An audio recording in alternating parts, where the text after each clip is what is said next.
துலா ராசியை சேர்ந்தவங்க, அதாவது நேர்மை என்ற விஷயத்தை கூர்மையாக சொல்லக்கூடிய, கூர்மையாக கவனிக்கக்கூடிய, நேர்மை என்ற விஷயத்தை கூர்மையாக பாதுகாக்கக்கூடிய துலா ராசியை சேர்ந்த உங்களுக்கு இந்த குரு பகவான் உங்களுடைய ஜென்ம ராசிக்கு 9ஆம் இடத்துக்கு பயிற்சி ஆகிறாரு.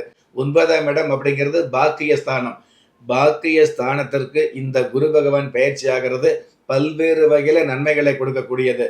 வார்த்தைகளால் சொல்ல முடியாத, அதாவது கைகளால் அள்ள முடியாத தன பாக்கியங்களை நிச்சயமாக கொடுக்கக்கூடிய, நீக்கமர கொடுக்கக்கூடிய அமைப்பில் இந்த குரு பயிற்சி அமையுது.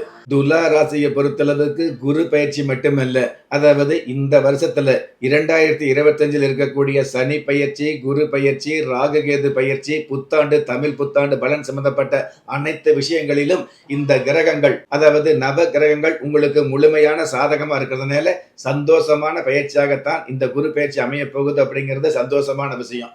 9ஆம் இடத்துல பாக்கிய ஸ்தானத்துல குரு பகவான் இருக்காரு அப்படிங்கிறத விட இந்த குரு பகவான், அதாவது உங்களுடைய ஜென்ம ராசியை பார்க்கிறாரு.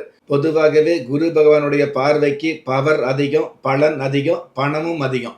அந்த மாதிரி பார்வை அப்படிங்கிற விஷயத்துல கவனிச்சு பார்த்தோம் அப்படின்னா உங்களுடைய ஜென்ம ராசியவே இந்த குரு பகவான் பார்க்கிறாரு. தீப ஜோதியில் இல்லங்களிலும் உள்ளங்களிலும் பவித்திரம் பரவட்டும்.